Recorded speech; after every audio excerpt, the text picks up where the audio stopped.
જણાવેલ કે અમોએ આ કામના આરોપી સુરેશભાઈ અને સંજયભાઈ ઉર્ફે બંગાળી તથા મુન્નાભાઈ આ ત્રણેય નામોના સંપર્કમાં આવેલ એના મિત્ર રફીકભાઈ થકી અને તેઓને જણાવેલ કે અમારે એક સોનું અમારે વેચવા જે બેંકમાં ગીરી હોય સોનું વેચવાનું હોય તો ઓછી કિંમતમાં આપવાનું છે. આથી રફીકભાઈ અને રતિલાલભાઈ બંને તેની પાસે ગયા અને 3 લાખ રૂપિયા આપી અને સોના માટે સોનું ખરીદેલું હતું અને આરોપીઓએ જણાવેલ હતું કે આ સોનું અમે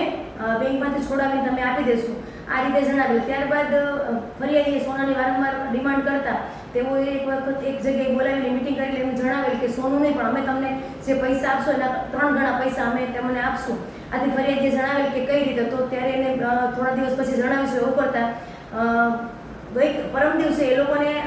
એક જગ્યાએ બોલાવી અને ડેમો આપેલો એક પ્રકારનો કે ભાઈ એક